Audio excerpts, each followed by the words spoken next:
Φραντς Κάφκα, ο Μπλούμφελντ, ένας γυρεός Εργένης. Σπάραγμα. Μετάφραση Αλέξανδρος Κυπριώτης. Γλωσσική επιμέλεια Λένα Κοψαχίλη. Η Βαλίτσα Εκδόσεις. Αθήνα 2021. Διαβάζει ο Στέφανος Ντρέκος. Ο Μπλούμφελντ, ένας γυρεός Εργένης, ανέβαινε ένα βράδυ στο διαμέρισμά του. Πράγμα που ήταν κοπιώδης εργασία, διότι έμενε στον έκτο όροφο. Ενώ ανέβαινε, σκεπτόταν, όπως συχνά πυκνά τον τελευταίο καιρό, ότι αυτή η πλήρως μοναχική ζωή είναι πολύ ενοχλητική. Ότι τώρα πρέπει να ανέβει αυτούς τους 6 ορόφους κυριολεκτικά στα μυστικά, για να φτάσει πάνω στο αδιανό δωμάτιό του, να φορέσει εκεί τη ρόμπα του πάλι κυριολεκτικά στα μυστικά, να ανάψει την πίπα του, να διαβάσει λίγο το γαλλικό περιοδικό στο οποίο είναι συνδρομητής εδώ και χρόνια, να κουτσοπιεί επιπλέον ένα σναπς κεράσι που θα το ετοιμάσει ο ίδιος, και εν τέλει, έπειτα από μισή ώρα να πέσει στο κρεβάτι. Όχι χωρίς να χρειαστεί να αλλάξει προηγουμένως πλήρως τη διάταξη στα στροσίδια που η ανεπίδεκτη κάθε μαθήσεως παραδουλεύτρα τα πετούσε πάντοτε ανάλογα με τη διάθεσή της. Ένας κάποιος συνοδός, ένας κάποιος θεατής σε αυτές τις δραστηριότητες θα του ήταν πολύ ευπρόσδεκτος του Μπλούμφελντ. Είχε ήδη σκεφτεί μήπως έπαιρνε ένα μικρό σκυλί. Ένα τέτοιο ζωντανό είναι χαρούμενο και προπάντων ευγνώμων και πιστό. Ένας συνάδελφος του Μπλούμφελντ έχει ένα τέτοιο σκυλί. Ελόγου του δεν πλησιάζει κανέναν εκτός από τον κύριό του. Και αν έχει λίγη ώρα να τον δει, τον υποδέχεται αμέσως γαυγίζοντας δυνατά, με το οποίο θέλει προφανώς να εκφράσει τη χαρά του που βρήκε πάλι τον κύριό του, εκείνον τον εξαιρετικό ευεργέτη του. Ασφαλώς έχει και τα μειονεκτήματά του ένα σκυλί. Ακόμα και αν το κρατάς πολύ καθαρό, ελόγου του το δωμάτιο θα το βρωμίζει. Αυτό δεν αποφεύγεται. Δεν μπορείς κάθε φορά προτού το βάλεις μες στο δωμάτιο να το κάνεις μπάνιο με ζεστό νερό. Επίσης η υγεία του δεν θα το άντυχε αυτό. Βρωμιά στο δωμάτιό του όμως πάλι δεν την αντέχει ο Μπλούμφελντ. Η καθαριότητα του δωματίου του είναι γι' αυτόν εκ των ουκ άνευ. Πολλές φορές την εβδομάδα στείνει κάποιον καυγά με την όχι και πολύ σχολαστική επ' αυτού του θέματος παραδουλεύτρα του. Επειδή είναι βαρύκοη, την τραβά συνήθως από τον μπράτσο σε εκείνα τα σημεία του δωματίου που έχει να της προσάψει κάτι για την καθαριότητα. Με αυτή την αυστηρότητα έχει καταφέρει η τάξη στο δωμάτιό του να ανταποκρίνεται κατά προσέγγιση στις επιθυμίες του. Εισάγοντας όμως ένα σκυλί στη ζωή του, θα έφερνε οικειοθελώς στο δωμάτιό του ακριβώς εκείνη τη βρωμιά που μέχρι τώρα την έχει τόσο επιμελώς αποτρέψει. Ψήλοι, οι μόνιμοι συνοδοί των σκυλιών, θα έκαναν την εμφάνισή τους. Αν όμως υπήρχαν κάποια στιγμή ψήλοι εκεί, τότε δεν θα αργούσε πλέον και η στιγμή που ο Μπλούμφελντ θα άφηνε το άνετο δωμάτιό του στο σκυλί και θα ψάχνε για άλλο δωμάτιο. Η βρωμιά όμως ήταν ένα μόνο μειονέκτημα των σκυλιών. Τα σκυλιά αρρωσταίνουν κιόλας και τις αρρώστιες των σκυλιών βεβαίως δεν τις καταλαβαίνει ουσιαστικά κανένας. Τότε κάθεται εκείνο το ζωντανό σε μια γωνιά ή τριγυρνά κουτσένοντας, κλαψουρίζει, ξεροβύχει, το πνίγει κάποιος πόνος, ελόγου σου το τυλίγεις με μια κουβέρτα, του σφυρίζεις κάτι, του βάζεις γάλα, εν ολίγης το φροντίζεις με την ελπίδα ότι πρόκειται, όσο είναι βεβαίως δυνατόν αυτό, για μια προσωρινή πάθηση. Εν τω μεταξύ όμως μπορεί να είναι κάποια σοβαρή, αηδιαστική και κολλητική αρρώστια. Και ακόμη κι αν το σκυλί παραμείνει υγιές, κάποια στιγμή αργότερο ωστόσο θα γεράσει. Ελόγου σου δεν μπόρεσες να αποφασίσεις να το δώσεις εγκαίρως στο πιστό ζωντανό, και έρχεται ύστερο ο καιρός που σε κοιτάζει το ίδιο σου το γύρας μέσα από τα δακρυσμένα σκυλίσια μάτια. Τότε όμως αναγκάζεσαι να τυραννιέσαι, με το μισότυφλο, ασθενικό στα πνευμόνια, ακίνητο σχεδόν από το πάχο ζωντανό, και έτσι τις χαρές που έκανε το σκυλί παλιά να τις πληρώσεις ακριβά. Όσο κι αν το ήθελε τώρα ένα σκυλί ο Μπλούμφελντ, άλλο τόσο όντως προτιμά να ανεβαίνει 30 χρόνια ακόμη μόνος του τη σκάλα, αντί να του γίνει βάρος αργότερα ένα τέτοιο γέρικο σκυλί, που αναστενάζοντας πιο δυνατά και από τον ίδιο, θα ανεβαίνει δίπλα του σερνάμενο από το ένα σκαλοπάτι στο άλλο. Έτσι θα μείνει λοιπόν όντως μόνος του ο Μπλούμφελντ. Του λόγου του δεν έχει φερειπίν τις κάψες μιας γεροντοκόρης, που θέλει να έχει κοντά της κάποιο υποδεέστερο ζωντανό πλάσμα, που να έχει το δικαίωμα να το προστατεύει, που θα μπορεί να είναι τρυφερή μαζί του, που θα θέλει διαρκώς να την υπηρετεί, ούτως ώστε να της αρκούν για το σκοπό αυτό μια γάτα, ένα καναρίνι ή ακόμα και χρυσόψαρα, και εάν δεν μπορέσει να γίνει αυτό, τότε θα ικανοποιηθεί και με λουλούδια έξω από το παράθυρό της. Ο Μπλούμφελντ αντιθέτως θέλει απλώς να έχει έναν συνοδό, ένα ζωντανό και το οποίο δεν θα πρέπει να νοιάζεται πολύ, το οποίο δεν θα του κάνει κακό μια τυχαία κλωτσιά, το οποίο στην ανάγκη θα μπορεί και να περάσει τη νύχτα μες στο δρόμο, το οποίο όμως όταν ο Μπλούμφελντ το απαιτεί θα είναι στη διάθεσή του με γαυγίσματα, πήδους, γλύψιμο χεριών. Κάτι τέτοια θέλει ο Μπλούμφελντ. Εφόσον όμως, καθώς βλέπει, δεν μπορεί να τα έχει αυτά χωρίς υπερβολικά μεγάλα μειονεκτήματα, τα ξεχνά. Όμως ένεκα της εμβριθούς φύσεώς του, από καιρού εις καιρών, παραδείγματος χάρη απόψε, επανέρχεται στις ίδιες σκέψεις. Όταν επάνω, Έξω από την πόρτα του δωματίου του βγάζει από την τσέπη του το κλειδί, του κάνει εντύπωση ένας ήχος που έρχεται από το δωμάτιό του. Ένας ιδιόρυθμος ήχος, σαν από κουδουνίστρα, πολύ ζωηρός όμως, πολύ ρυθμικός. Επειδή ο Μπλούμφελτ εκείνη τη στιγμή σκεπτόταν σκυλιά, του θυμίζει τον ήχο που κάνουν οι πατούσες τους όταν χτυπούν το δάπεδο να αλλάξει. Αλλά οι πατούσες δεν κουδουνίζουν, δεν είναι πατούσες αυτές.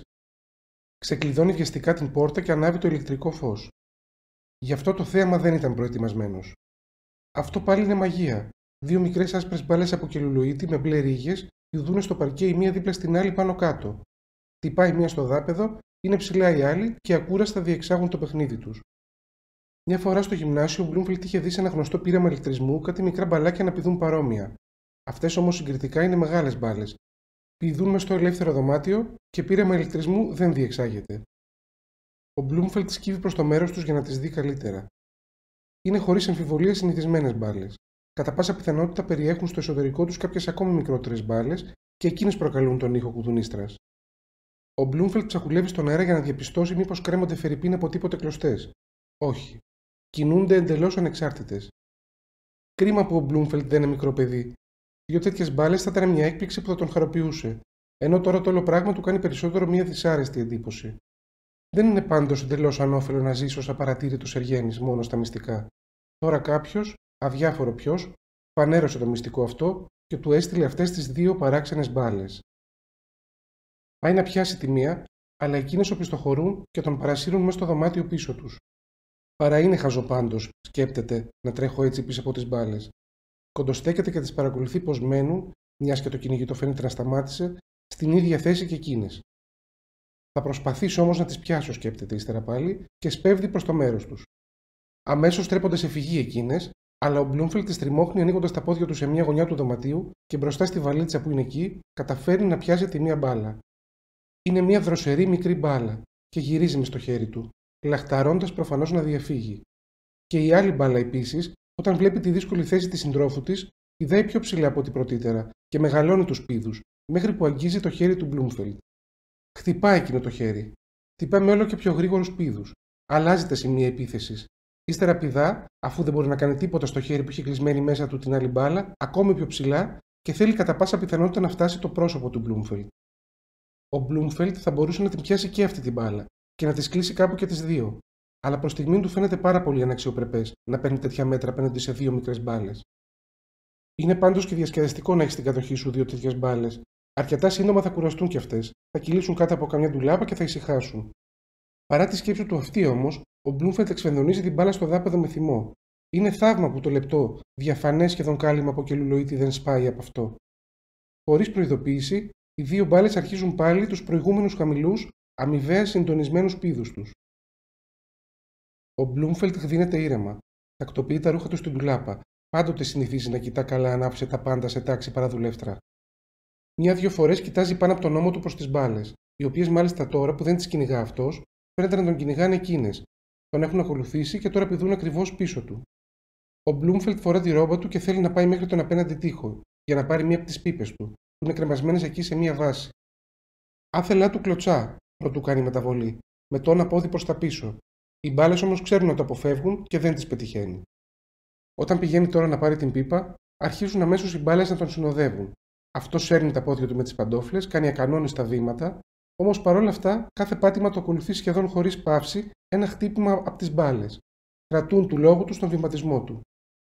Ο Μπλούμφελτ κάνει απρόσμενα μεταβολή για να δει πώς θα το καταφέρουν αυτό οι μπάλες. Αλλά πριν καλά-καλά κάνει μεταβολή, οι μπάλες διαγράφουν ένα ημικύκλιο και είναι πάλι πίσω του κιόλας. Και αυτό επαναλαμβάνεται, όποτε κάνει μεταβολή. Σαν κατώτεροι συνοδοί, προσπαθούν να αποφύγουν να βρεθούν ενώπιον του Μπλούμφελτ. Μέχρι τώρα το τόλμησαν, καθώς φαίνεται, μόνο για να του παρουσιαστούν. Τώρα όμως έχουν ήδη αναλάβει υπηρεσία. Μέχρι τώρα ο Μπλούμφελτ, σε όλες τις εξαιρετικές περιπτώσεις που δεν αρκούσε η δύναμή του ώστε να ελέγχει την κατάσταση, πάντοτε επέλεγε το βοηθητικό μέσο να κάνει ότι τάχα δεν προσέχει τίποτε. Αυτό συχνά τον βοηθούσε και ως επιτοπλίστων βελτίωνε τουλάχιστον την κατάσταση. Συμπεριφέρεται λοιπόν και τώρα έτσι. Στέκεται μπροστά στη βάση με τις πίπες, επιλέγει με προτεταμένα χείλη μια πίπα, τη γεμίζει με ιδιαίτερη προσοχή από το σακουλάκι του καπνού που είχε ετοιμάσει και αφήνει ανέμελος πίσω του τις μπάλες να κάνουν τους πήδους τους. Μόνο να πάει στο τραπέζι διστάζει. τον ακούει τον ίδιο ρυθμό των πήδων και των δικών του των βημάτων, τον πονάει σχεδόν. Έτσι, στέκεται όρθιος, γεμίζει την πίπα αχρίαστα πολλή ώρα και εξετάζει την απόσταση που τον χωρίζει από το τραπέζι. Εν τέλει όμως υπερβαίνει την αδυναμία του και αφήνει πίσω του την απόσταση χτυπώντας τα πόδια του τόσο πολύ που δεν τις ακούει καθόλου τις μπάλες. Όταν πλέον κάθεται, εκείνες ακούγονται ασφαλώς πάλι να πηδούν πίσω από την καρέκλα του όπως πρωτήτερα. Πάνω από το τραπέζι, στερεωμένο στον τοίχο σε απόσταση που το φτάνει, είναι ένα ράφι, που πάνω του είναι η φιάλη με το σναπς κεράσι τριγυρισμένη από μικρά ποτηράκια. Δίπλα της είναι μια στίβα με τεύχη του γαλλικού περιοδικού. Σημείωση του μεταφραστή. Ο Φραντς Κάφκα έχει διαγράψει στο χειρόγραφο την εξής παράγραφο. Σήμερα ακριβώς ήρθε ένα καινούριο τεύχος και ο Μπλούμφελτ το κατεβάζει. Το σναπς το ξεχνά εντελώς. Έχει την αίσθηση ότι σήμερα από πείσμα μόνο δεν θα αφινόταν να παρεμποδιστεί στις συνήθεις ασχολίες του, έστω και αν η πραγματική ανάγκη να διαβάσει δεν έχει. Ανοίγει το τεύχος, εν αντιθέσει με την κατά τα άλλα συνήθειά του να γυρίζει φύλλο-φύλλο επιμελώς, σε ένα τυχαίο σημείο, και βρίσκει εκεί μια μεγάλη φωτογραφία. Πιέζεται να την κοιτάξει καλύτερα. Απεικονίζει τη συνάντηση μεταξύ του Τσάρου της Ρωσίας και του Προέδρου της Γαλλίας. Λαμβάνει χώρα σε ένα καράβι. Τριγύρω μέχρι πέρα μακριά υπάρχουν και άλλα πολλά καράβια. Ο καπνός από τα φουγάρα τους διαλύεται στον καθαρό ουρανό. Και οι δύο, ο Τσάρος και ο Πρόεδρος, μόλις έχουν σπεύσει ο ένας προς τον άλλο με μεγάλα βήματα και εκείνη τη στιγμή δίνουν τα χέρια. Πίσω από τον Τσάρο όμως και πίσω από τον Πρόεδρο στέκονται από δύο κύριοι. Εν συγκρίση με τα χαρούμενα πρόσωπα του Τσάρου και του Προέδρου, τα πρόσωπα των συνοδών τους είναι πολύ σοβαρά. Τα βλέμματα κάθε συνοδείας συγκλίνουν πάνω στον ηγεμόνα της. Χαμηλότερα κάτω, το περιστατικό εξελίσσεται προφανώς στο υψηλότερο κατάστρωμα του καραβιού, στέκονται κομμένες από το πλαίσιο της φωτογραφίας μεγάλες σειρές ναύτες που χαιρετούν. Ο Μπλούμφελτ αρχίζει σιγά σιγά να παρατηρεί την εικόνα με περισσότερο ενδιαφέρον. Την κρατάει ύστερα λίγο μακριά του και έτσι τη βλέπει με τα μάτια του να δραμοπαίζουν. Πάντοτε του άρεσαν πολύ τέτοιες μεγαλοπρεπείς σκηνές. Το ότι τα κεντρικά πρόσωπα κάνουν χειραψία τόσο βίαστα, εγκαρδίως και επιπόλαια, το βρίσκει πολύ ειλικρινές. Και εξίσου σωστό είναι ότι οι συνοδοί, οι ρίστο εμπαρόδο, φυσικά ανώτεροι κύριοι που τα ονόματά τους αναγράφονται από κάτω, διαφυλάσσουν με τη στάση τους τη σοβαρότητα αυτής της ιστορικής στιγμής. Τέλος σημείωσης του μεταφραστή. Πάνω από το τραπέζι, στερεωμένο στον τοίχο σε απόσταση που το φτάνει, είναι ένα ράφι, που πάνω του είναι η φιάλη με το σναπς κεράσι τριγυρισμένη από μικρά ποτηράκια. Δίπλα της είναι μια στίβα με τεύχη του γαλλικού περιοδικού. Αλλά αντί να κατεβάσει όλο όσο χρειάζεται, μένει καθισμένος ακίνητος ο Μπλούμφελτ και κοιτάζει την κεφαλή της πίπας που δεν την έχει ανάψει ακόμη. Έχει στήσει καρτέρι. Ξαφνικά εντελώς απρόσμενα υποχωρεί το παγωμά του και με ένα τίναγμα κάνει μεταβολή μαζί με την καρέκλα του. Αλλά και οι μπάλες είναι αντίστοιχα σε εγρήγορση ή ακολουθούν χωρίς σκέψη τον νόμο που τις διέπει. Συγχρόνως με τη μεταβολή του Μπλούμφελτ, αλλάζουν και εκείνες τη θέση τους και κρύβονται πίσω από την πλάτη του. Τώρα ο Μπλούμφελτ είναι καθισμένος με την πλάτη προς το τραπέζι, με την κρύα πίπα στο χέρι. Οι μπάλες πηδούν τώρα κάτω από το τραπέζι, και αφού εκεί είναι στρωμένο ένα χαλί, ακούγονται λίγο μόνο. Αυτό είναι ένα μεγάλο πλεονέκτημα. Υφίστανται μόνο εντελώς αδύναμοι υπόκοφοι ήχοι. Πρέπει να προσέχεις πολύ για να τους συλλάβεις έστω με την ακοή σου. Ο Μπλούμφελτ είναι ασφαλώς πολύ προσεκτικός και τους ακούει πολύ καλά. Αλλά αυτό είναι έτσι τώρα μόνον. Σε λιγάκι, κατά πάσα πιθανότητα, δεν θα τους ακούει πλέον. Το ότι πάνω σε χαλιά μπορεί να γίνονται αισθητές μόνο τόσο λίγο, του Μπλούμφελτ του φαίνεται πως είναι μεγάλη αδυναμία εκ μέρους τους. Αρκεί να τους βάλεις από κάτω τους ένα ή ακόμη καλύτερα δύο χαλιά και είναι σχεδόν ανίσχυρες. Ασφαλώς μόνο για κάποιο συγκεκριμένο χρόνο. Και άλλωστε η ύπαρξή τους σημαίνει κιόλας μια κάποια ισχύ. Τώρα μπορεί να του ήταν πολύ χρήσιμο ένα σκυλί του Μπλούμφελτ. Ένα τόσο νεαρό, άγριο ζωντανό, γρήγορα θα ξεμπέρδευε με τις μπάλες. Φαντάζεται εκείνο το σκυλί να τις αρπάζει με τις πατούσες του, να τις διώχνει από τη θέση τους, να τις κυνηγά μες στο δωμάτιο από άκρη σ' άκρη και να τις πιάνει εν τέλει στα δόντια του. Είναι όντως πιθανό να πάρει ένα σκυλί στο εγγύς μέλλον ο Μπλούμφελτ. Προς το παρόν όμως οι μπάλες μόνο τον Μπλούμφελτ έχουν να φοβούνται και αυτός δεν έχει τώρα καμία όρεξη να τις χαλάσει. Ίσως και να του λείπει μόνο η αποφασιστικότητα γι' αυτό. Έρχεται το βράδυ κουρασμένος από τη δουλειά και τώρα που χρειάζεται ηρεμία τόσο πολύ να τον περιμένει αυτή η έκπληξη. Τώρα πλέον νιώθει πόσο κουρασμένος είναι στην πραγματικότητα. Τις μπάλες βεβαίως σίγουρα θα τις χαλάσει. Και μάλιστα στο εγκύτατο μέλλον. Αλλά προς το παρόν όχι, και κατά πάσα πιθανότητα την επόμενη μέρα πια. Αν το δούμε αμερόληπτα το όλο πράγμα, οι μπάλες συμπεριφέρονται αρκετά σεμνά. Θα μπορούσαν παραδείγματος χάρη από καιρού εις καιρό να πετάγονται μπροστά, να κάνουν μια επίδειξη και να επιστρέφουν πάλι στο μέρος τους. Ή θα μπορούσαν να πηδούν ψηλότερα, για να χτυπούν την επιφάνεια του τραπεζιού, και να αποζημιώνεται για την απορρόφηση του ήχου από το χαλί. Αλλά αυτό δεν το κάνουν, δεν θέλουν να τον εκνευρίζουν άσκοπα τον Bloomfield, περιορίζονται προφανώς μόνο στα απολύτως απαραίτητα. Ασφαλώς και αυτά τα απαραίτητα αρκούν για να του χαλάσουν του Bloomfield την παραμονή του στο τραπέζι. Κάθεται μόλις 1-2 λεπτά εκεί και ήδη σκέπτεται να πάει να κοιμηθεί. Ένα από τα κίνητρα γι' αυτό είναι και που εδώ δεν μπορεί να καπνίσει, διότι τα σπίρτα τα έχει βάλει πάνω στο κομοδίνο. Θα έπρεπε λοιπόν να πάει να πάρει τα σπίρτα. Αλλά αν κάποια στιγμή είναι του λόγου του στο κομοδίνο, είναι μάλλον καλύτερα να μείνει κιόλας εκεί και να πλαγιάσει.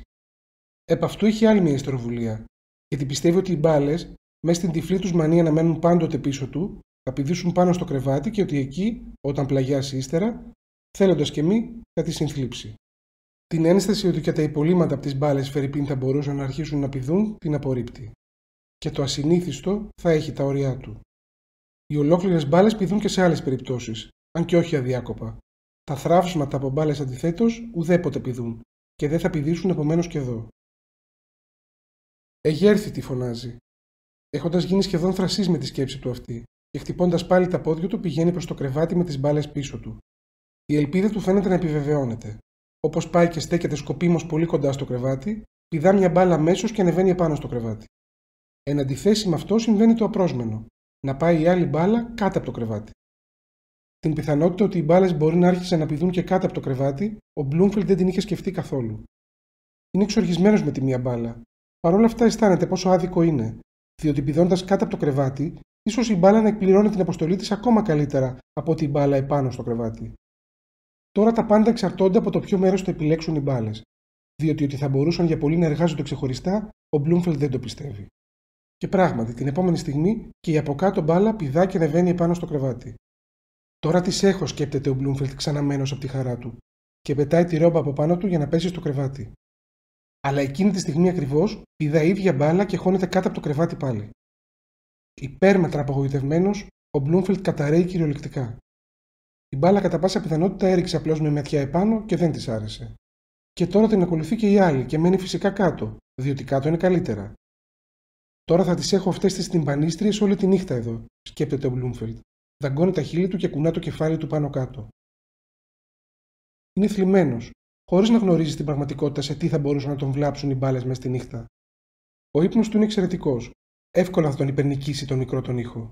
Για να σιγουρευτεί γι' αυτό απολύτως, τους βάζει σύμφωνα με την εμπειρία που έχει αποκτήσει 2 χαλιά από κάτω τους.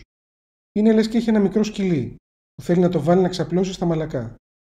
Και λες και είναι και οι μπάλες κουρασμένες και νηστάζουν. Είναι και οι πήδοι τους πιο χαμηλοί και πιο αργοί από πρωτύτερα. Όπως γονατίζει μπροστά στο κρεβάτι ο Bloomfield και φωτίζει με τη λάμπα ανοιχτός εκεί από κάτω, νομίζει κάποιες φορές ότι οι μπάλες θα μείνουν για πάντα ακίνητες πάνω στα χαλιά. Τόσο αδύναμα πέφτουν, τόσο αργά κυλούν οι ασπιθαμοί πιο πέρα. Μετά ασφαλώς σηκώνονται πάλι όπως τους υπαγορεύει το καθήκον τους. Είναι όμως αμυδρά πιθανό, όταν κοιτάξει το πρωί κάτω από το κρεβάτι ο Bloomfield, να βρει εκεί 2 ακίνητες άκακες παιδικές μπάλες. Αλλά του λόγου τους δεν φαίνεται καν να μπορούν να κρατήσουν τους πήδους τους μέχρι το πρωί, διότι μόλις έχει ξαπλώσει στο κρεβάτι ο Bloomfield και δεν τις ακούει καθόλου πλέον. Προσπαθεί να ακούσει κάτι, στείνει αυτή γέρνοντας έξω από το κρεβάτι, κανένας ήχος. Τόσο πολύ δεν μπορεί να επηρεάζουν τα χαλιά, η μοναδική εξήγηση είναι ότι οι μπάλες δεν πηδούν πλέον. Είτε δεν μπορούν να πηδήσουν αρκετά πάνω στα μαλακά χαλιά και γι' αυτό έχουν σταματήσει προσωρινώς τους πήδους, ή πάλι, πράγμα που είναι το πιο πιθανό, δεν θα ξαναπηδήσουν ποτέ πια. Ο Bloomfield θα μπορούσε να σηκωθεί και να κοιτάξει να δει τι γίνεται στην πραγματικότητα. Αλλά μέσα στην ικανοποίησή του που έχει επιτέλους ησυχία, προτιμά να μείνει ξαπλωμένος. Τις μπάλες που ηρέμησαν δεν θέλει ούτε καν να τις δει στα μάτια του. Μάλιστα και το κάπνισμα ευχαρίστως το ξεχνά. Γυρίζει στο πλάι και αμέσως τον παίρνει ο ύπνος. Ωστόσο δεν μένει ανενόχλητος. Κατά τα άλλα, όπως πάντα, ο ύπνος του και αυτή τη φορά είναι χωρίς όνειρα, αλλά πολύ ανήσυχος. Αμέτρητες φορές μέσα στη νύχτα πετάγεται τρομαγμένος από την πλάνη ότι κάποιος χτυπά την πόρτα. Και ξέρει σίγουρα ότι κανένας δεν χτυπά. Ποιος να χτυπάει μέσα στη νύχτα και μάλιστα σε αυτόν, έναν μοναχικό Εργένη.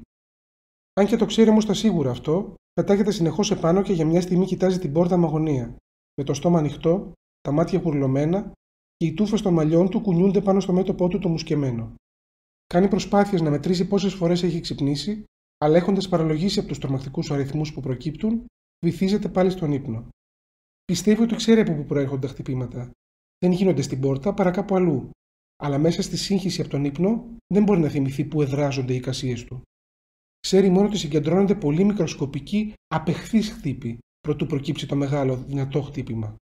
Αλλά θα ήθελε να αντέχει όλη την απέχθεια των μικρών χτύπων, αν μπορούσε να αποφύγει το χτύπημα. Αλλά για κάποιον λόγο παρά είναι αργά. Εδώ δεν μπορεί να επέμβει. Η υπόθεση είναι χαμένη.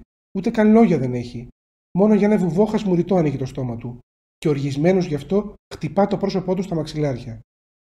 Έτσι περνάει η νύχτα. Το πρωί τον ξυπνά το χτύπημα της παραδουλεύτρας. Με έναν αναστεναγμό λύτρωσης χαιρετίζει εκείνο το ήπιο χτύπημα, για το οποίο πάντοτε παραπονιόταν ότι δεν ακουγόταν. Και ενώ ήδη θέλει να φωνάξει «Περάστε», ακούει άλλο ένα ζωηρό, βεβαίως αδύναμο, αλλά κυριολεκτικά πολεμικό χτύπημα. Είναι οι μπάλες κάτω από το κρεβάτι. Δηλαδή ξύπνησαν, ανέκτησαν του λόγου τους σε αντίθεση με αυτόν τις δυνάμεις τους μέσα σε αυτή τη νύχτα. Αμέσως φωνάζει ο Μπλούμφελτ στην παραδουλεύτρα. Ιδέα το κρεβάτι, αλλά προσεκτικά, ούτως ώστε να συνεχίσει να έχει τις μπάλες πίσω του, πέφτει στο πάτωμα, έχοντας πάντοτε στραμμένη την πλάτη του σε εκείνες, κοιτάζει με γυρισμένο το κεφάλι προς τις μπάλες και του έρχεται σχεδόν να βλασφημίσει. Σαν παιδιά, που μέσα στη νύχτα πετούν από πάνω τους τις ενοχλητικές κουβέρτες, οι μπάλες με μικρά συνεχόμενα τινάγματα, κατά πάσα πιθανότητα κατά τη διάρκεια όλης της νύχτας, έβγαλαν τα χαλιά σπρώχνοντάς τα από το κρεβάτι τόσο πολύ, που έχουν το δάπεδο από κάτω τους ελεύθερο και πάλι και μπορούν να κάνουν θόρυβο. Πίσω πάνω στα χαλιά, λέει ο Μπλούμφελτ, με όψη κακιωμένη. Όταν οι μπάλες δεν ξανακούγονται πλέον χάρη στα χαλιά, φωνάζει στην παραδουλεύτρα να περάσει. Ενώ εκείνη, μια παχιά αποχαυνομένη γυναίκα που περπατά πάντοτε άκαμπτα ευθυτενής, βάζει το πρωινό πάνω στο τραπέζι και κάνει με τα χέρια της καμιά δυο κινήσεις που είναι απαραίτητες, ο Μπλούμφελτ στέκεται ακίνητος με τη ρόμπα δίπλα στο κρεβάτι του για να κρατήσει τις μπάλες από κάτω. Ακολουθεί την παραδουλεύτρα με το βλέμμα του για να διαπιστώσει αν θα προσέξει κάτι εκείνη. Με τη βαρικοεία της είναι πολύ απίθανο αυτό, και ο Μπλούμφελτ το χρεώνει στην υπερένταση που του προκάλεσε ο άσχημος ο ύπνος, όταν πιστεύει πως βλέπει την παραδουλεύτρα, ωστόσο να κοντοστέκεται εδώ και εκεί, να πιάνεται από κάποιο έπιπλο και να φουγκράζεται με τα φρύδια της σηκωμένα. Θα ήταν ευτυχής αν μπορούσε να κάνει την παραδουλεύτρα να επιταχύνει λίγο τη δουλειά της, αλλά του λόγου του είναι σχεδόν πιο αργή από ό,τι άλλες φορές. Αργόσυρτα φορτώνεται με τα ρούχα και τις μπότες του Μπλούμφελτ και τραβάει με εκείνα στο διάδρομο. Πολλή ώρα λείπει. Μονότονα και εντελώς μεμονωμένα ακούγονται από εκεί πέρα τα χτυπήματα με τα οποία τεινάζει έξω τα ρούχα. Και κατά τη διάρκεια όλης αυτής της ώρας, ο Μπλούμφελτ πρέπει να μείνει στο κρεβάτι του. Δεν επιτρέπεται να κουνηθεί, αν δεν θέλει να τραβήξει πίσω του τις μπάλες. Είναι αναγκασμένο στον καφέ που του αρέσει να τον πίνει όσο το δυνατόν ζεστό, να τον αφήνει να κρυώνει. Και δεν μπορεί να κάνει τίποτα άλλο παρά να έχει το βλέμμα καρφωμένο στην κατεβασμένη κουρτίνα στο παράθυρο, που πίσω της θα μπει χαράζει η μέρα. Επιτέλους η παραδουλεύτρα τελείωσε. Λέει μια καλημέρα και πάει να φύγει κιόλας. Αλλά προτού απομακρυνθεί οριστικά, κοντοστέκεται στην πόρτα ακόμη, κουνάει λίγο τα χείλη της και κοιτάζει πολύ ώρα τον Μπλούμφελτ. Ο Μπλούμφελτ θέλει να τη ζητήσει κιόλας τον λόγο. Τότε εν τέλει εκείνη φεύγει. Πάρα πολύ θα ήθελε ο Μπλούμφελτ να ανοίξει μία την πόρτα και να της φωνάξει τι χαζή, γριά, αποχαυνομένη γυναίκα είναι. Όταν όμως σκέπτεται τι έχει στην πραγματικότητα να της καταλογίσει, βρίσκει μόνο τον παραλογισμό ότι του λόγου της δεν πρόσεξε τίποτα αμφιβόλως. Και ωστόσο ήθελε να δώσει την εντύπωση ότι τάχα κάτι είχε προσέξει. Πόσο μπερδεμένες είναι οι σκέψεις του. Και αυτό μόνο από μία νύχτα που την έβγαλε με άσχημο ύπνο. Για τον άσχημο ύπνο βρίσκει μία μικρή εξήγηση στο ότι εχθές το βράδυ παρέκλεινε από τις συνήθειές του. Δεν κάπνισε και δεν ήπιε σνάψ. Αν μια φορά, αυτό είναι το τελικό αποτέλεσμα του συλλογισμού του, δεν καπνίσω και δεν πιω σνάψ, κάνω άσχημο ύπνο.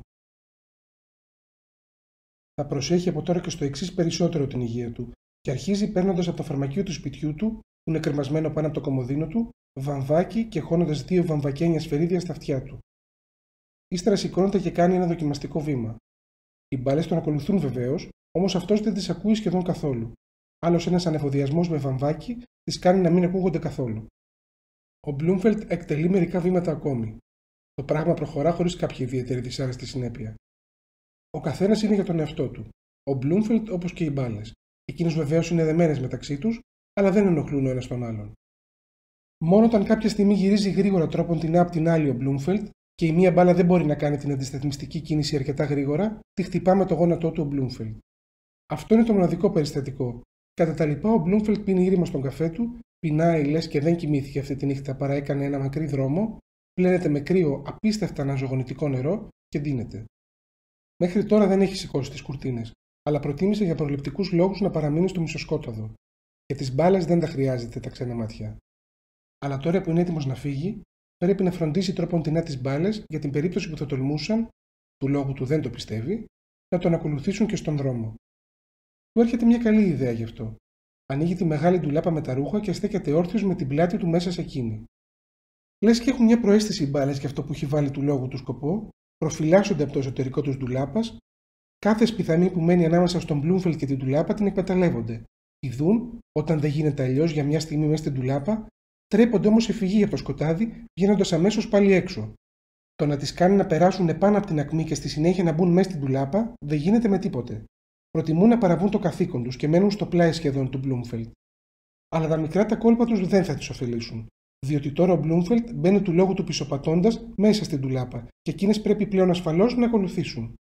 Έτσι όμως κρίθηκε και το μέλλον τους, διότι στον πάτο της ντουλάπας υπάρχουν διάφορα μικρά τροποντινά αντικείμενα, όπως μπότες, κουτιά, μικρές βαλίτσες, τα οποία όλα βεβαίως, τώρα το μετανιώνει ο Bloomfield, είναι τακτοποιημένα, αλλά τις δυσκολεύουν ωστόσο πολύ τις μπάλες.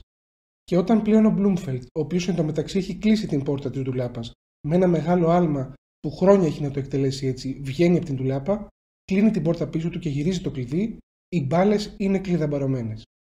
Πέτυχε λοιπόν, σκέπτεται ο Bloomfield, και σκουπίζει τον υδρότα από το πρόσωπό του. Πώς θορυβούν οι μπάλες μέσα στην ντουλάπα, δίνουν την εντύπωση πως είναι τάχα απελπισμένες. Ο Bloomfield αντιθέτως είναι πολύ ικανοποιημένος. Φεύγει από το δωμάτιό του και ήδη ο έρημος διάδρομος επενεργεί ευεργετικά επάνω του. Απελευθερώνει τα αυτιά του από το βαμβάκι και οι πολύηχοι του οικίματος που ξυπνά τον μαγεύουν. Ανθρώπους βλέπεις λίγους μόνο. Είναι πολύ νωρίς ακόμη. Κάτω στην είσοδο μπροστά στη χαμηλή πόρτα, από την οποία μπαίνει στο υπόγειο διαμέρισμα της παραδουλεύτρας, στέκεται το κοντό 10χρονο αγόρι της. Φτιστό η μάνα του. Καμία σχήμια της γριάς δεν έμεινε να μην πάρει εκείνο το παιδικό πρόσωπο. Στραβοκάνικο, με τα χέρια μέσα στις τσέπες του παντελονιού, στέκεται εκεί και ρουθουνίζει, επειδή έχει ήδη από τώρα μια βροχοκύλη και δύσκολα μόνο αναπνέει. Ενώ όμως ο Bloomfield άλλες φορές, όταν εμφανίζεται στο δρόμο του το αγόρι, αρχίζει να πηγαίνει με ένα βήμα κάποιο ουσιαστικό για να γλιτώσει δυνατόν από αυτό το θέαμα, σήμερα θέλει σχεδόν να κοντοσταθεί μπροστά του. Ακόμη κι αν το αγόρι ήρθε σε αυτόν τον κόσμο από εκείνη τη γυναίκα και φέρει όλα τα σημάδια της προέλευσής του, είναι προσωρινά βεβαίως παιδί. Σε εκείνο το δύσμορφο κεφάλι υπάρχουν βεβαίως παιδικές σκέψεις. Αν του μιλήσεις κατανοητά και κάτι το ρωτήσεις, θα απαντήσει κατά πάσα πιθανότητα με καθαρή φωνή, αθώα και με σεβασμό, και ύστερα από κάποια υπέρβαση μπορεί και να τα χαϊδέψει σε εκείνα τα μάγουλα. Έτσι σκέφτεται ο Bloomfield, αλλά ωστόσο προσπερνάει. Τον δρόμο προσέχει ότι ο καιρός είναι πιο φιλικός από ό,τι νόμιζε μες στο δωμάτιό του. Η πρωινή ομίχλη διαλύεται και προβάλλουν σημεία γαλανού ουρανού, καθαρισμένο από δυνατό αέρα. Ο Bloomfield το χρωστά στις μπάλες που βγήκε από το δωμάτιό του πολύ νωρίτερα από ό,τι άλλες φορές. Ακόμη και την εφημερίδα του την ξέχασε αδιάβαστη επάνω στο τραπέζι. Εν πάση περιπτώσει κέρδισε από αυτό πολύ χρόνο, και τώρα μπορεί να περπατά αργά. Είναι παράξενο πόσο λίγη έγνοια του προκαλούν οι μπάλες από τότε που τις αποχωρίστηκε. Όσο ήταν πίσω του εκείνες, μπορεί να τις θεωρούσες κάτι που του ανήκε, κάτι που έπρεπε κατά κάποιον τρόπο να συνυπολογιστεί όταν θα κρενόταν το άτομό του. Τώρα αντιθέτως ήταν απλώς ένα παιχνίδι στο σπίτι του μέσα στην ντουλάπα. Και τότε του έρχεται του Bloomfield η ιδέα ότι ίσως να μπορούσε κάλλιστα να τις καταστήσει ευλαβείς τις μπάλες, οδηγώντας τες στον πραγματικό προορισμό τους. Εκεί στην είσοδο θα είναι ακόμη το αγόρι. Ο Bloomfield θα του χαρίσει τις μπάλες και μάλιστα δεν θα του τις δανείσει φερρυπίν, αλλά ρητά θα του τις χαρίσει. Πράγμα που σίγουρα έχει την ίδια σημασία με τη διαταγή για την εξολόθρευσή τους. Και ακόμη και αν μείνουν σόες, όντως στα χέρια του αγοριού, θα έχουν ακόμα λιγότερη σημασία από ό,τι μέσα στην ντουλάπα. Όλο το οίκημα θα το δει το αγόρι να παίζει με εκείνες. Άλλα παιδιά θα μαζευτούν μαζί του.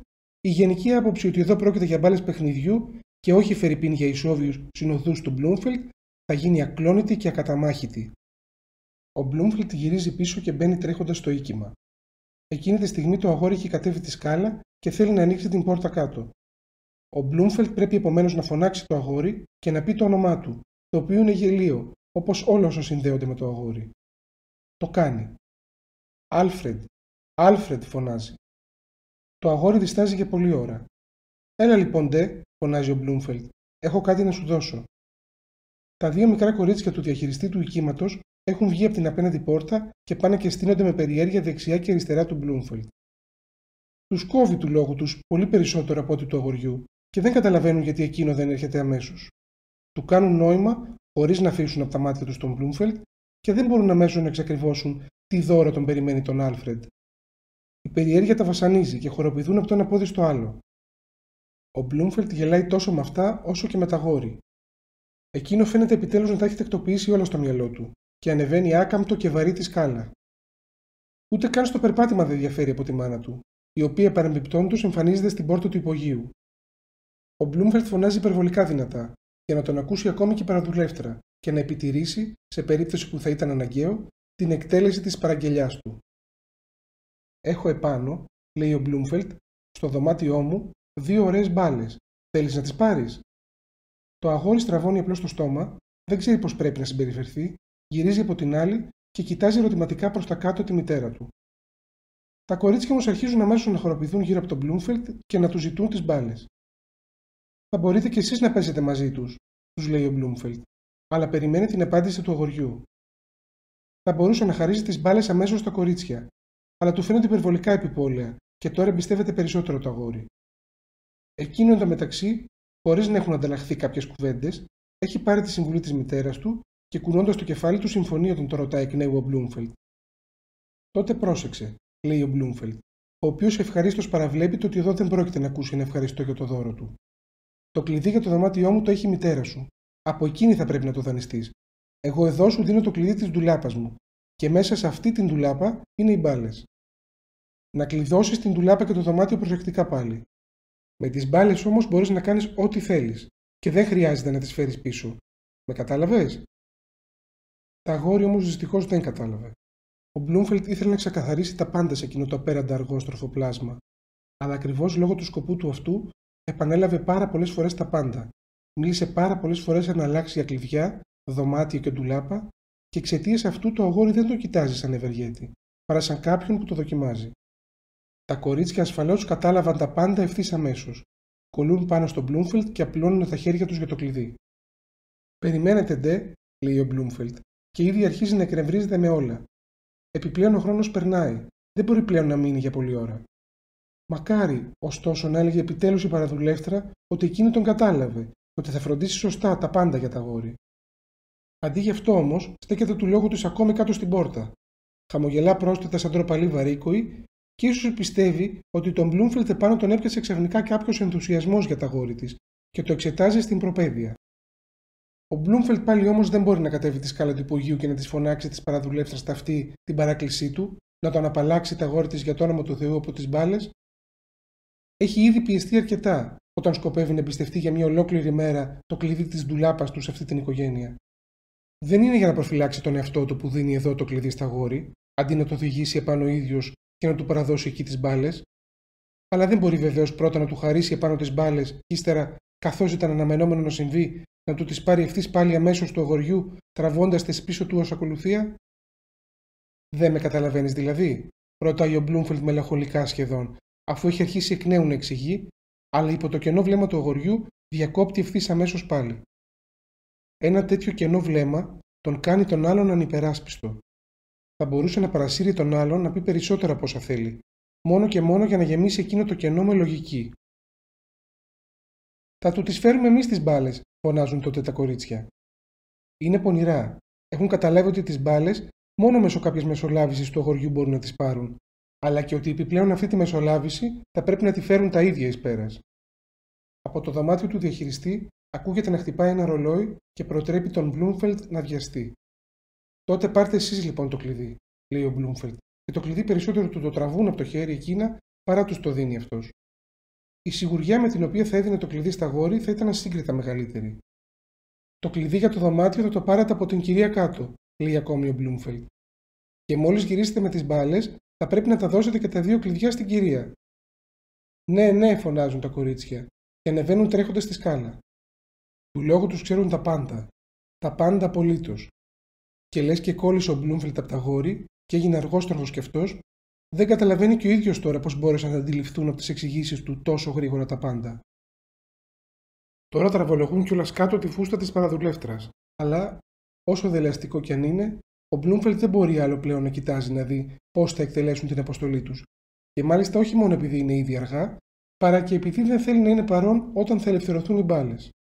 Θέλει μάλιστα να έχει ήδη απομακρυνθεί μερικά στενά όταν τα κορίτσια πλέον θα ανοίγουν πάνω την πόρτα του δωματίου του. Δεν ξέρει βεβαίως καθόλου τι άλλο ακόμη μπορεί να περιμένει από τις μπάλες, και έτσι βγαίνει για δεύτερη φορά εκείνο το πρωί στον καθαρό αέρα. Πρόλαβε να δει την παραδουλεύτρα να αντιστέκεται κυριολεκτικά στα κορίτσια και τα αγόρι να κουνά τα στραβά του πόδια για να βοηθήσει τη μάνα του. Ο Μπλούμφελτ δεν μπορεί να κατανοήσει γιατί τέτοιοι άνθρωποι σαν την παραδουλεύτρα έρχονται στον κόσμο αυτόν και πολλαπλασιάζονται. Στον δρόμο για το εργοστάσιο Λευκών Ειδών, στο οποίο είναι υπάλληλος ο Μπλούμφελτ, οι σκέψεις για την εργασία επικρατούν σιγά σιγά όλων των άλλων. Επιταχύνει τα βήματά του και παρά την καθυστέρηση που προκάλεσε τα αγόρι, είναι του λόγου του ο πρώτος στο γραφείο του. Το γραφείο αυτό είναι ένας μικρός χώρος ενιαίος με γυαλί. Περιέχει ένα τραπέζι γραφείο για τον Μπλούμφελτ και 2 αναλόγια ορθίων για τους παρατρεχάμενους υφισταμένους του Μπλούμφελτ. Αν και αυτά τα αναλόγια ορθίων είναι τόσο μικρά και στενά, λες και προορίζονται για σχολιαρόπαιδα, είναι όντως πολύ στενάχωρα μες στο γραφείο, και οι παρατρεχάμενοι δεν επιτρέπεται να κάθονται, επειδή τότε δεν θα έμενε άλλος χώρος για την καρέκλα του Μπλούμφελτ. Έτσι στέκονται όλη την ημέρα όρθιοι, ζουλιγμένοι πάνω στα αναλόγια τους. Αυτό είναι σίγουρα πολύ άβολο για εκείνους, αλλά έτσι γίνεται δύσκολο και για τον Μπλούμφελτ να τους επιτηρεί. Συχνά στριμώχνονται με ζήλο στο αναλόγιο, αλλά όχι για να εργαστούν φερρυπίν, παρά για να ψιθυρίζουν ένας τον άλλον ή ακόμη και να λαγοκοιμούνται. Ο Μπλούμφελτ πολύ αγανακτεί μαζί τους. Ούτε κατά διάνοια να τον υποστηρίξουν επαρκώς στη γιγαντιαία εργασία που του έχει ανατεθεί. Η εργασία αυτή έγκυται στο να καλύπτει τη συνολική διακίνηση εμπορευμάτων και χρήματος με εργάτριες κατοίκων, οι οποίες απασχολούνται από το εργοστάσιο για την κατασκευή συγκεκριμένων λεπτών τρόπων τεινά εμπορευμάτων. Για να μπορεί κανείς να κρίνει το μέγεθος αυτής της εργασίας, πρέπει να έχει μία εκ του σύνεγγυς τρόπον τεινά γνώση των συνολικών συνθήκων. Αυτή τη γνώση όμως, από τότε που ο άμεσα προϊστάμενος του Μπλούμφελτ πέθανε πριν από μερικά χρόνια, δεν την έχει κανένας πλέον. Γι' αυτό και δεν μπορεί ο Μπλούμφελτ να αναγνωρίσει σε κανέναν το δικαίωμα να κρίνει την εργασία του. Ο εργοστασιάρχης, ο κύριος Ότομαρ, παραδείγματος χάριν, προφανώς υποτιμά την εργασία του Μπλούμφελτ. Αναγνωρίζει φυσικά την αποδοχή που έχει αποκτήσει μέσα στο εργοστάσιο ο Μπλούμφελτ στην πάραδο αυτών των 20 χρόνων και την αναγνωρίζει όχι μόνο επειδή πρέπει, παρά και επειδή εκτιμά τον Μπλούμφελτ ως πιστό, αξιόπιστο άνθρωπο. Αλλά την εργασία του όντως την υποτιμά, διότι πιστεύει ότι μπορεί να γίνεται πιο απλά και γι' αυτό από κάθε άποψη πιο προσοδοφόρα από ό,τι την κάνει ο Μπλούμφελτ. Λέγεται, και δεν είναι αναξιόπιστο, ότι μόνο γι' αυτό εμφανίζεται τόσο σπάνια στο τμήμα του Μπλούμφελτ το Ότομαρ, για να γλιτώνει από την αγανάκτηση που του προκαλεί το θέαμα των εργασιακών μεθόδων του Μπλούμφελτ. Το να παραγνωρίζεται έτσι είναι σίγουρα λυπηρό για τον Μπλούμφελτ, αλλά δεν υπάρχει σωτηρία, διότι όντως δεν μπορεί να εξαναγκάσει τον Ότομαρ να μείνει φερρυπίν ένα μήνα διαλείπτως στο τμήμα του Μπλούμφελτ, να μελετήσει τα πολλαπλά είδη των εργασιών που πρέπει να φέρει εδώ εις πέρας, να εφαρμόσει τις δικές του υποθετικά καλύτερες μεθόδους και μέσω της κατάρρευσης του τμήματος, την οποία εξάπαντος θα είχε ως συνέπεια αυτό, να τον πείσει έμεσα ο Μπλούμφελτ. Γι' αυτό λοιπόν ο Μπλούμφελτ εκτελεί την εργασία του ενόχλητος, όπως και πριν. Τρομάζει λίγο, όποτε έπειτα από πολύ καιρό εμφανίζεται καμιά φορά ο Ότομαρ, με το αίσθημα καθήκοντος του υφισταμένου, κάνει τότε όντως μια μηδρή απόπειρα να εξηγήσει στον Ότομαρ τη μία ή την άλλη ρύθμιση. Οπότε ο τελευταίος, κουνώντας βουβό στο κεφάλι καταφατικά, με χαμηλωμένα τα μάτια πηγαίνει παρακάτω. Και παρεμπιπτόντως, λιγότερο υποφέρει από αυτήν την παραγνώριση, παρότι από τη σκέψη πως αν αναγκαστεί κάποια στιγμή να αποχωρήσει από τη θέση του, η άμεση συνέπεια αυτού θα είναι μια μεγάλη σύγχυση που δεν θα μπορεί να λυθεί από κανέναν. Διότι δεν γνωρίζει κανέναν στο εργοστάσιο που θα μπορούσε να τον αντικαταστήσει και να αναλάβει τη θέση του με τέτοιον τρόπο, ώστε να αποφευθούν για μήνες ολόκληρους, έστω και μόνο οι βαρύτερες για την εταιρεία επισχέσεις. Υποτιμά ως εκ τούτου ο καθένας την εργασία του Μπλούμφελτ. Κανένας δεν το θεωρεί απαραίτητο να εργαστεί ένα χρονικό διάστημα προς εκπαίδευσή του στο τμήμα του Μπλούμφελτ. Και όταν προσλαμβάνονται νέοι υπάλληλοι, αυθορμήτως κανένας δεν κατανέμεται στο Μπλούμφελτ. Κατά συνέπεια, στο τμήμα του Μπλούμφελτ λείπει το νέο αίμα. Υπήρξαν εβδομάδες σκληρότατου αγώνα, όταν ο Μπλούμφελτ, που ως τότε τα φρόντιζε όλα εντελώς μόνος του στο τμήμα, υποστηριζόμενος μόνο από έναν υποτακτικό, απέτησε την τοποθέτηση ενός παρατρεχάμενου. Σχεδόν κάθε μέρα εμφανιζόταν ο Μπλούμφελτ στο γραφείο του Ότομαρ και του εξηγούσε με ήρεμο και λεπτομεριακό τρόπο γιατί είναι απαραίτητος, όπως έλεγε, ένας παρατρεχάμενος σε αυτό το τμήμα. Δεν είναι απαραίτητος, έλεγε, φερρυπίν, επειδή ο Μπλούμφελτ θέλει να προφυλάξει τον εαυτό του. Ο Μπλούμφελτ δεν θέλει, έλεγε, να προφυλάξει τον εαυτό του. Του λόγου του εργάζεται, έλεγε, στο μερίδιο που του αναλογεί, με το παραπάνω και δεν έχει σκοπό να σταματήσει, έλεγε, αλλά ο κύριος Ότομαρ θα πρέπει, έλεγε, απλώς να συλλογιστεί πώς έχει εξελιχθεί η επιχείρηση στην πάροδο του χρόνου. Όλα τα τμήματα έχουν, έλεγε, αναλόγως μεγαλώσει, Μόνο το Bloomfield το τμήμα πάντοτε το ξεχνούν, έλεγε. Και πόσο έχει αυξηθεί, έλεγε, ακριβώς εκεί η εργασία. Όταν ήρθε ο Bloomfield, εκείνους τους καιρούς ο κύριος Ότομαρ σίγουρα έλεγε δεν θα τους θυμάται πλέον, είχες να κάνεις εκεί με 10 ράφτρες περίπου. Σήμερα ο ρυθμός τους κυμαίνεται μεταξύ 50 και 60. Μια τέτοια εργασία απαιτεί δυνάμεις. Ο Bloomfield μπορεί, έλεγε, να εγγυηθεί ότι θα αναλώνεται εξ ολοκλήρου σε αυτή την εργασία. Αλλά ότι θα τη φέρει εξ ολοκλήρου εις πέρας δεν μπορεί, έλεγε, από τώρα και στο εξής να το εγγυηθεί. Αλλά ο τρόπος του να ακούει με τα βίας, να μιλάει σε άλλους ανθρώπους αγνοώντας τον Bloomfield που παρακαλούσε, να δεσμεύεται με μισόλογα, σε μερικές μέρες να τα έχει ξεχάσει πάλι όλα, εκείνος ο τρόπος ήταν όντως προσβλητικός. Όχι ουσιαστικά για τον Bloomfield. Ο Bloomfield δεν είναι κανένας φαντασιοκόπος, όσο ωραίες και αν είναι η τιμή και η αναγνώριση, ο Bloomfield μπορεί να τη στερείται. Αυτός παρόλα αυτά θα παραμείνει στη θέση του όσο πάει. Εν πάση περιπτώσει, αυτός έχει το δίκιο με το μέρος του, και το δίκιο εν τέλει, αν και κάποιες φορές θέλει τον χρόνο του, κερδίζει αναγνώριση. Έτσι, πήρε πράγματι και ο Bloomfield, 2 μάλιστα παρατρεχάμενους εν τέλει. Και τι παρατρεχάμενους βεβαίως. Θα μπορούσε να έχει θεωρήσει κανείς ότι ο Ότομαρ αντιλήφθηκε πως στην περιφρόνησή του για το τμήμα του Bloomfield μπορούσε να τη δείξει με την έγκριση εκείνων των παρατρεχάμενων ακόμα πιο ξεκάθαρα από ότι με την άρνηση παρατρεχάμενων. Ήταν μάλιστα δυνατόν ο Ότομαρ να βαφκάλιζε τόσο καιρό τον Bloomfield μόνο και μόνο επειδή έψαχνε για 2 τέτοιους παρατρεχάμενους και, πράγμα που ήταν κατανοητό, για καιρό δεν μπορούσε να τους βρει. Και να παραπονεθεί τώρα ο Bloomfield δεν μπορούσε. Η απάντηση ήταν βεβαίως αναμενόμενη. Είχε όντως λάβει 2 παρατρεχάμενους, ενώ είχε ζητήσει μόνο έναν. Τόσο επιδέξια είχαν προοικονομηθεί τα πάντα από τον Ότομαρ. Φυσικά παραπονιόταν ωστόσο ο Bloomfield, αλλά μόνο επειδή τον πίεζε κυριολεκτικά η δύσκολη θέση του να το κάνει, όχι επειδή τώρα ήλπιζε σε κάποια βοήθεια. Επίσης δεν παραπονιόταν κατηγορηματικά, παρά απλώς παρεμπιπτόντως, όταν προέκυπτε κάποια ευκαιρία ταιριαστή. Παρ' όλα αυτά, σύντομα διαδόθηκε μεταξύ των κακόβουλων συναδέλφων του η φήμη ότι κάποιος ρώτησε, λέει τον Ότομαρ, αν ήταν δυνατόν να παραπονείται ακόμη ο Bloomfield, ο οποίος τώρα όντως, λέει, είχε λάβει τόσο εξαιρετική βοήθεια. Επ' αυτού ο Ότομαρ απάντησε, λέει, ότι είναι αλήθεια πως ο Bloomfield εξακολουθεί, λέει, ακόμη να παραπονείται, αλλά με το δίκιο του. Εκείνος, ο Ότομαρ, το κατάλαβε, λέει, επιτέλους και σκοπεύει να παρέχει σιγά σιγά στον Bloomfield έναν παρατρεχάμενο για κάθε ράφτρα. Επομένως, συνολικά 60 περίπου. Εάν όμως και αυτοί δεν επαρκούν, θα του στείλει, λέει, ακόμη περισσότερους και δεν θα σταματήσει προτού γίνει τέλειο το τρελοκομείο που αναπτύσσεται εδώ και χρόνια, λέει, στο τμήμα του Bloomfield. Τώρα στην παρατήρηση αυτή ασφαλώς είχαν μιμηθεί καλά τον τρόπο έκφρασης του Ότομαρ. Ο ίδιος όμως, επ' αυτού δεν αμφέβαλε ο Bloomfield, πόρο απήχε από τον εκφραστή ποτέ, έστω και με παρόμοιο απλός τρόπο για τον Bloomfield. Το όλο πράγμα ήταν μια επινόηση των τεμπελχανάδων από τα γραφεία στον πρώτο όροφο. Ο Bloomfield το αντιπαρήλθε. Μακάρι να είχε μπορέσει να αντιπαρέλθει τόσο ήρεμα και την ύπαρξη των παρατρεχάμενων. Του λόγου τους όμως ήταν εκεί και δεν ήταν πλέον δυνατό να τους διώξει. Χλωμά, αδύναμα παιδιά. Σύμφωνα με τα χαρτιά τους, πρέπει να είχαν ήδη φτάσει στην ηλικία που δεν πήγαιναν πλέον σχολείο. Στην πραγματικότητα όμως δεν μπορούσες να το πιστέψεις. Ναι, δεν θα έλεγες καν να τους εμπιστευτείς σε δάσκαλο ακόμη. Τόσο ξεκάθαρα κρέμονταν ακόμη από τη μάνα τους. Δεν μπορούσαν να κινηθούν λογικά ακόμη. Η πολύωρη ορθοστασία τους κούραζε φρικτά, ιδιαίτερα τον πρώτο καιρό. Εάν τους άφηνες χωρίς επιτήρηση, τότε αμέσως υπέκυπταν στην αδυναμία τους. Στέκονταν όρθιοι στραβά και καμπουριασμένα σε μια γωνία. Ο Bloomfield προσπαθούσε να τους καταστήσει κατανοητό ότι θα σακατεύονταν για όλη τους τη ζωή, αν πάντοτε υπέκυπταν έτσι στην άνεση. Το να αναθέσει μια μικρή εκδούλευση στους παρατρεχάμενους το είχε τολμήσει. Μια φορά έπρεπε ο ένας να φέρει κάτι μερικά βήματα απόσταση μόνο, άρχισε να τρέχει με υπερβάλλοντα ζήλο και χτύπησε το γόνατό του στο αναλόγιο και το πλήγιασε. Το δωμάτιο ήταν γεμάτο ράφτρες, τα αναλόγια γεμάτα εμπορεύματα, αλλά ο Bloomfield ήταν αναγκασμένος να παραμελήσει τα πάντα. Να πάει τον παρατρεχάμενο που έκλαιγε στο γραφείο και να του βάλει εκεί έναν μικρό επίδεσμο.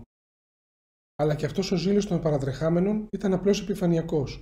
Σαν πραγματικά παιδιά ήθελαν κάποιες φορές να διακριθούν, αλλά πολύ συχνότερα ακόμη, ή μάλλον πάντοτε σχεδόν, ήθελαν απλώς να ξεγελάσουν την προσοχή του προϊστάμενού τους και να τον εξαπατήσουν. Την εποχή του μέγιστου φόρτου εργασίας, στάζοντας από τον ιδρώτα ο Bloomfield, είχε περάσει μια φορά από μπροστά τους, σαν να τον κυνηγάνε, και τους είχε πάρει το μάτι του κρυμμένους ανάμεσα στα μπαλαρισμένα εμπορεύματα να ανταλλάσσουν γραμματόσημα. Θα ήθελε να τους λιανίσει με γροθοκοπήματα στο κεφάλι. Για μια τέτοια συμπεριφορά αυτή θα ήταν η μοναδική δυνατή τιμωρία. Αλλά ήταν παιδιά.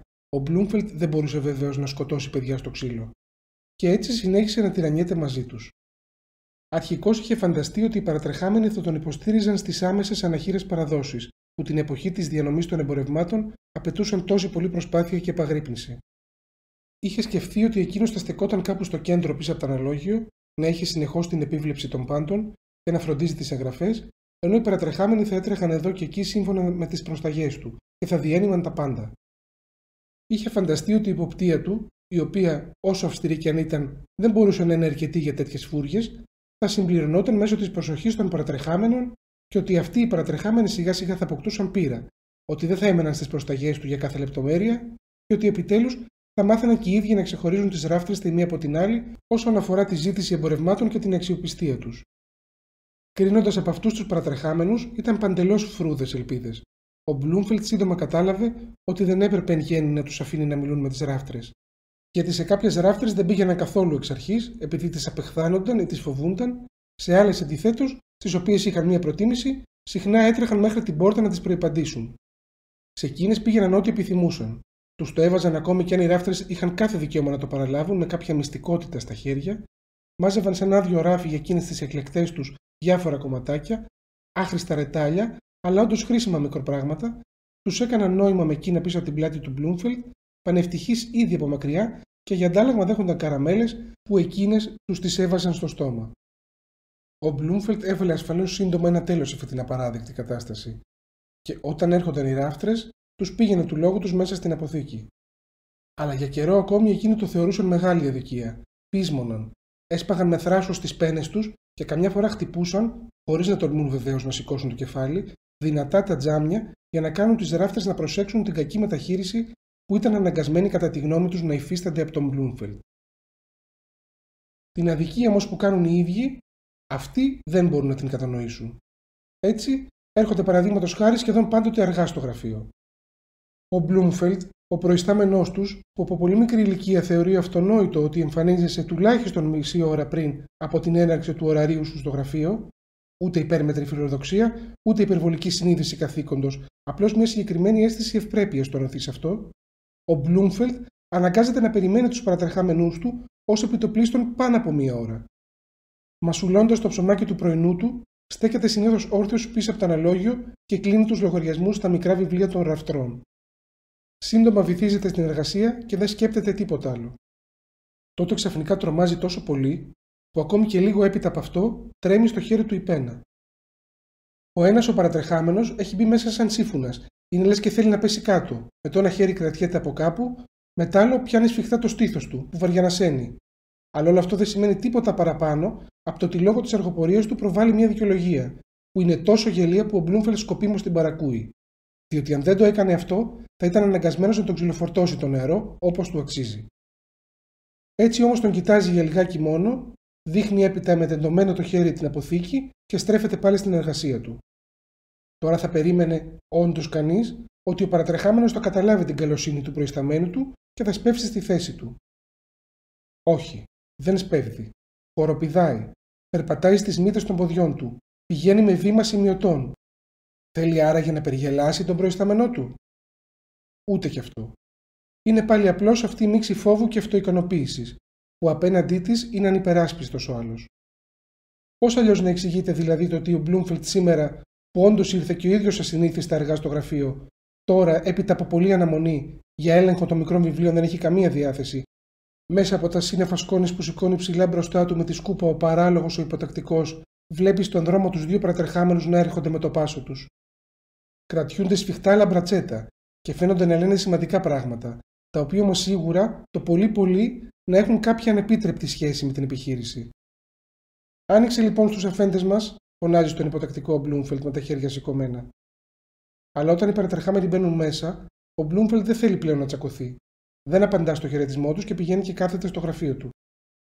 Αρχίζει να κάνει λογαριασμούς. Καμιά φορά σηκώνει όμως το βλέμμα του για να δει τι κάνουν οι παρατρεχάμενοι. Ο ένας φαίνεται πολύ κουρασμένος. Χασμουριέται και τρίβει τα μάτια του. Αφού κρεμά το πανοφόρι του στο καρφί, εκμεταλλεύεται την ευκαιρία και μένει λίγο ακόμη ακουμπισμένο στον τοίχο. Στο δρόμο ήταν πολύ φρέσκος, αλλά η εγκύτητα της εργασίας τον κουράζει. Ο άλλος παρατρεχάμενος αντιθέτως έχει όρεξη για δουλειά, αλλά για κάποια μόνο. Έτσι είναι ανέκαθεν η επιθυμία του να τον αφήσουν να σκουπίσει. Τώρα όμως αυτή είναι μια δουλειά που δεν του αξίζει. Το σκούπισμα είναι μόνο για τον υποτακτικό. Κατά βάθος βεβαίως ο Μπλούμφελτ δεν θα είχε καμία αντίρρηση να σκουπίζει ο παρατρεχάμενος. Ας σκουπίζει ο παρατρεχάμενος. Χειρότερο από τον υποτακτικό δεν μπορεί να το κάνει. Αν όμως θέλει ο παρατρεχάμενος να σκουπίζει, τότε πρέπει όντως να έρχεται νωρίτερα, προτού αρχίσει να σκουπίζει ο υποτακτικός, και δεν θα πρέπει να χάνει γι' αυτό τον χρόνο του κατά τον οποίο υποχρεούται να κάνει αποκλειστικά εργασίες γραφείου.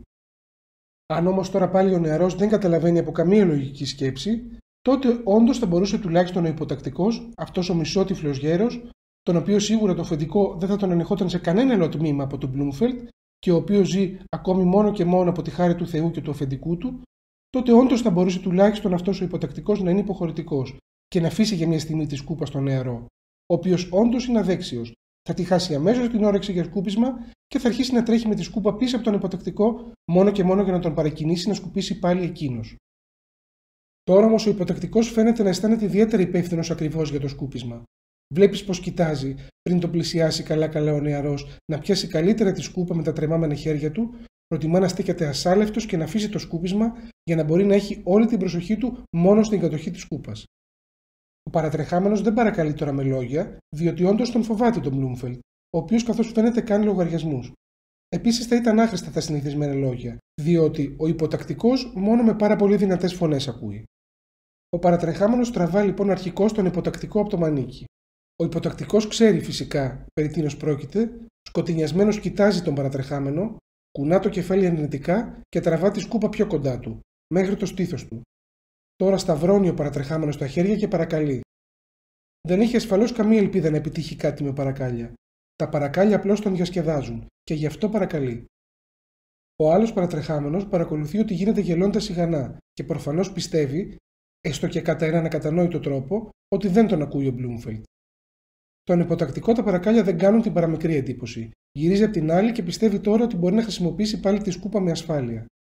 Αλλά ο παρατρεχάμενος, χοροπηδώντας τις μύτες των ποδιών του και τρίβοντας οικετευτικά τα δύο του χέρια, τον ακολουθεί και τον παρακαλεί τώρα από εκείνη την πλευρά.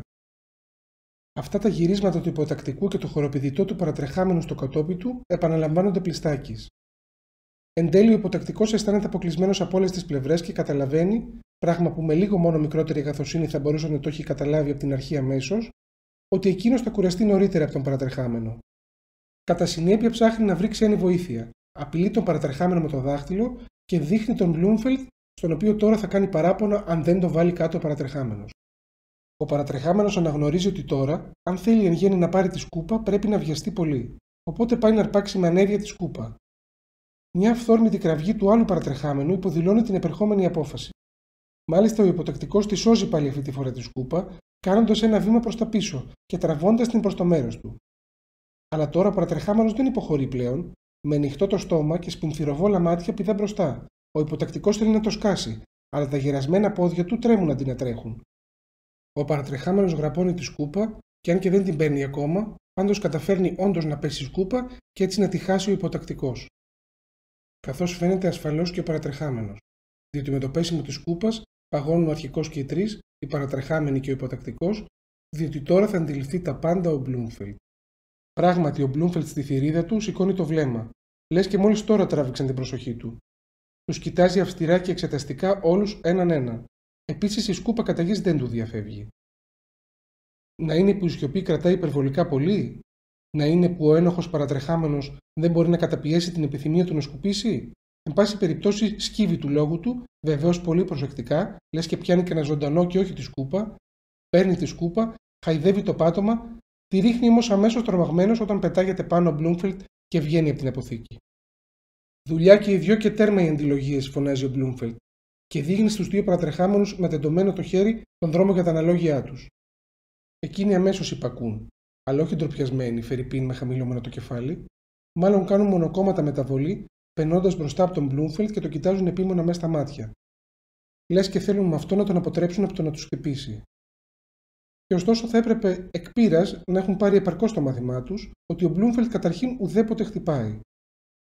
Αλλά του λόγου τους είναι υπέρμετρα φοβιτσιάριδες και προσπαθούν πάντοτε και χωρίς καμία ευαισθησία να υπερασπίζονται τα πραγματικά ή φαινομενικά δικαιώματά τους.